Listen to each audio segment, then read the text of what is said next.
เอ้ยแซ่บๆนำกันเด้อพี่น้องได้อันน่ะน้องแบมาเนาะต้มสุพีสุน้องได้กินได้มาเป็นโตเลยแซ่บๆนำกันเด้อเอ้ย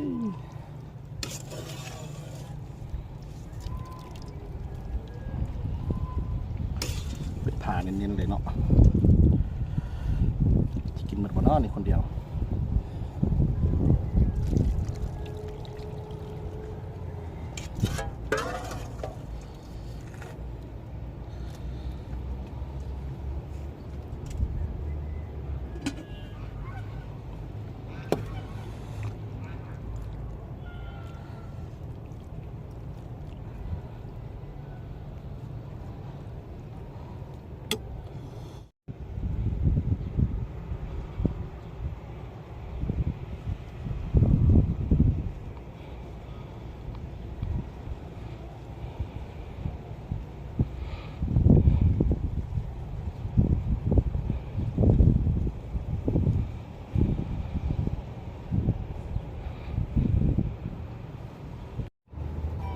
สบายดีพ่อแม่พี่น้องเมื่อสุขคนพบกับซอมบนพิงอีกแล้วเนาะเช่นเก่าเช่นเคยมื้อนี้พาพี่พี่น้องมากินต้มน้องแบะเนาะได้น้องแบะมาโตหนึ่งเนาะแต่ว่ายังเป็นโตอยู่พอดีที่เจ้ามาค่ายให้เนาะประมาณ2 โลนี่แหละนี่น้องแบะแซ่บๆมากินน้ำกันพี่น้องนี่มาเป็นทาสเลยเนาะมาแซ่บๆน้ำกันพี่น้อง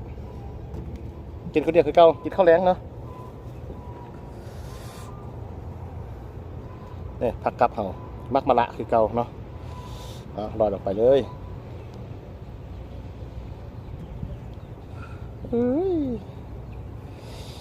ไม่ได้กินโดนเติมเนาะอันน่ะน้องแบเนี่ยปกติก็กินแต่น้องงัวน้องขวยไม่ใช่บ้าก็บ่ได้น้องแบเนาะอันนี้แบก็เจ้ามันเจ็บข้าเจ้าข้องก็เจ้าก็เลยมาค่ายให้อันน่ะอาหารปิงแบก็จะโทรมาห้าว่าได้น้องแบมาตัวหนึ่งว่าสั่นก็เลยว่าจองไว้เลยนะมาให้ชูพี่ชูน้องได้กินนี่แหละเนาะมาแซ่บๆกันพี่น้องกินข้าวแรงเนาะ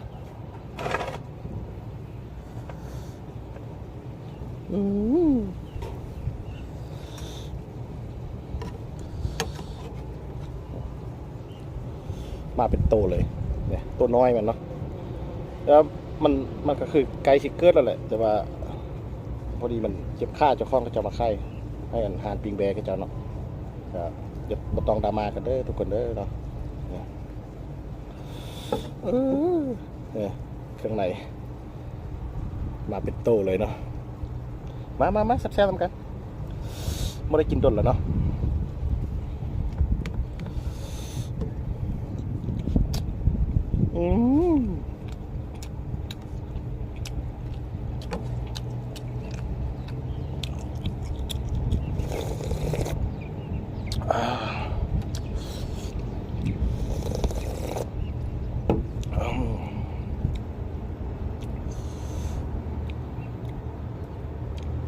กินตับ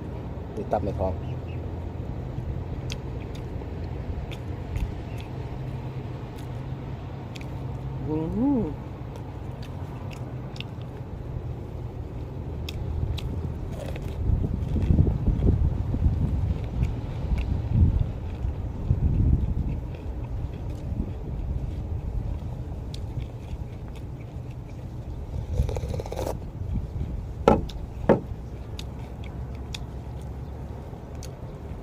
มักเดือมักซ่า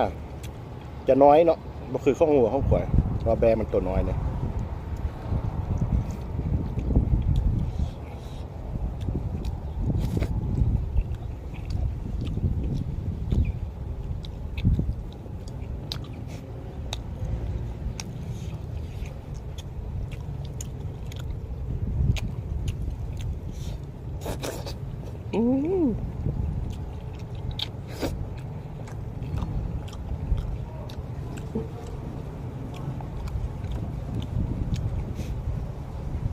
อากาศดูว่าพอนหนาวๆเนาะฟ้าลมมืดมือมาเนี่ยตื่นสมานี่ หนาวช่วยนั่นน่ะก็ฮ้อนเนาะอากาศมันเริ่มที่เข้ายามฮ้อนแล้ว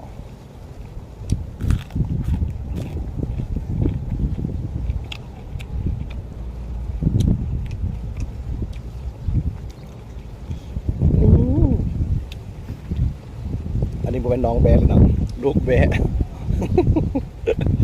มาเป็นแข่งเป็นข้าเลย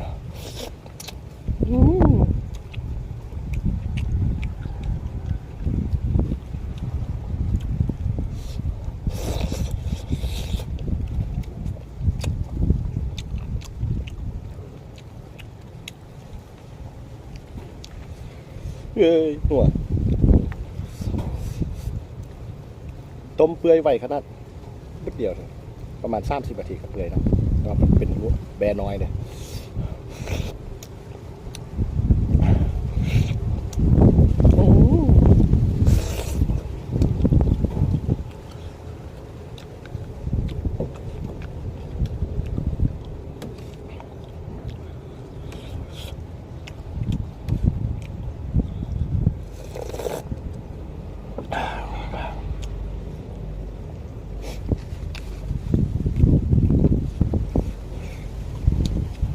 เดี๋ยวนี้ก็ยังมีลมอยู่เนาะ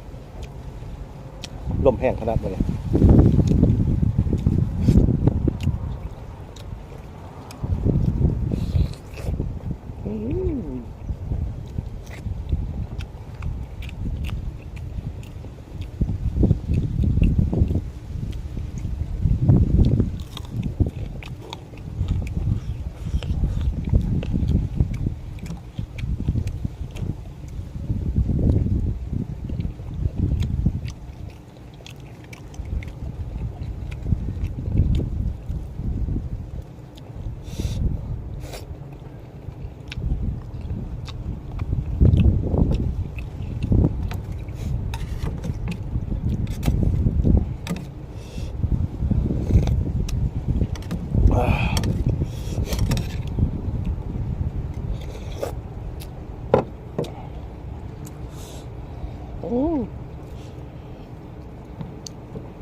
เอื้อยดีขนาดไปเนาะลูกมันนี่กัดอ่อนปกติเนาะไม่ได้กินดนแซ่บๆนะ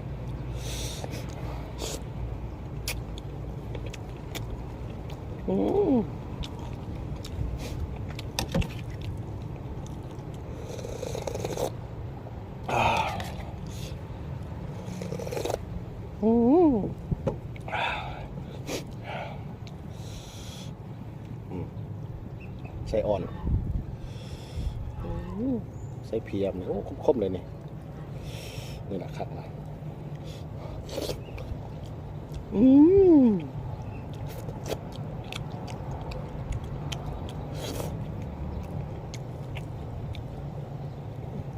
คาโตมันทางล่าง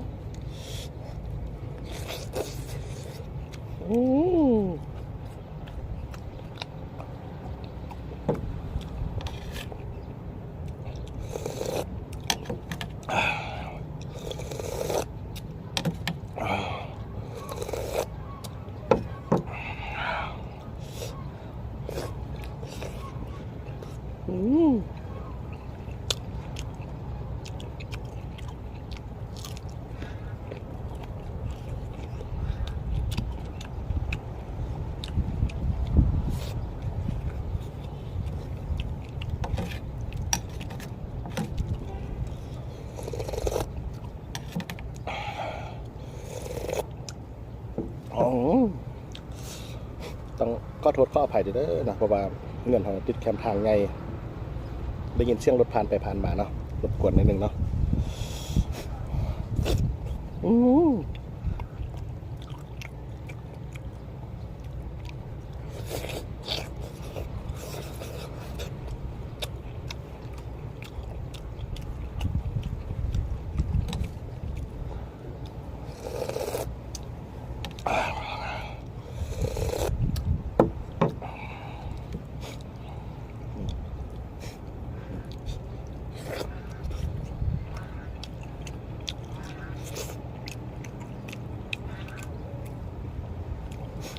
วันนี้บนเน้นผัดกับ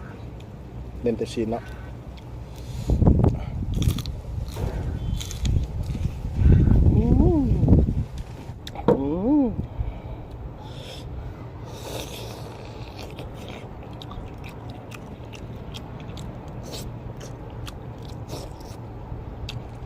ดูหัว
ลมแห้งขนาดนี้เนาะ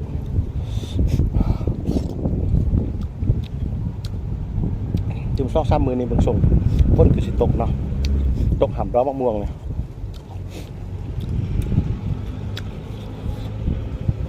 คือจะกินคือจะกินก้อยไข่หมดส้มเนาะไปซอกตลาดบ่มีเบิ่งมื้อหน้ามีแล้วสิมาเฮ็ดก้อยชูพี่ชูน้องได้กินเนาะกดติดตามไปเด้อเนาะ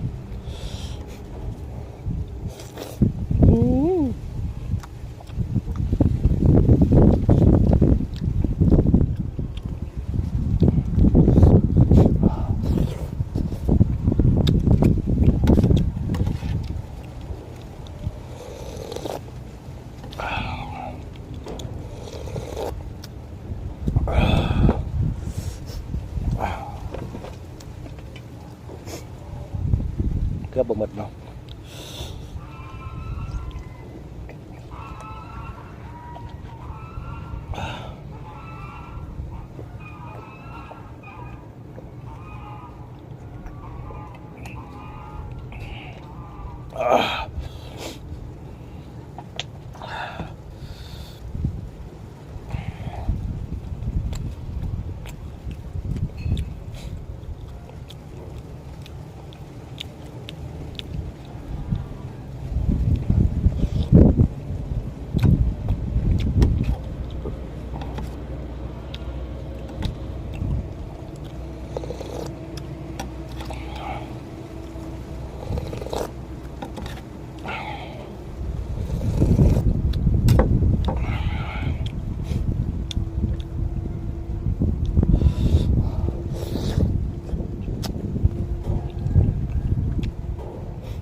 คุยใช่เลยเนาะ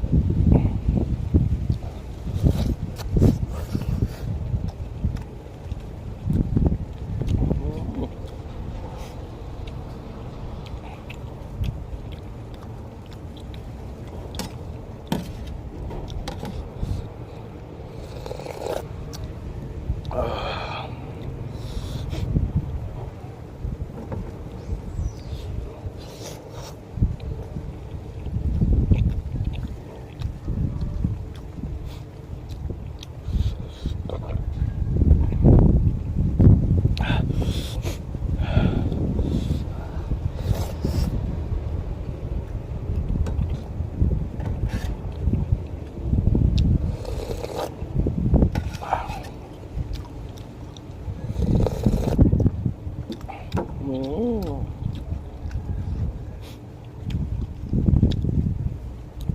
อิ่มแล้วเนาะเกือบบ่หมด2 โลกินคนเดียว เมียบ่ค่อยมักปานใดเนาะเกี่ยวกับอันน่ะซินแบสิหยังนี่เนาะข่าวว่าซั่นเมียว่าก็เลยว่าบ่ได้ชวนมากินนำเนาะ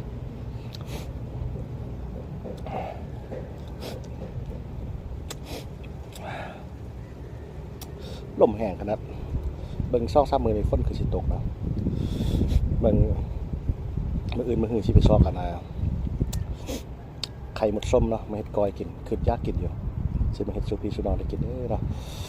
สำหรับคลิปนี้ก็ขอให้พี่ๆน้องๆกดติดตามเนาะกดกระดิ่งเพื่อแจ้งเตือนในคลิปต่อไปหั่น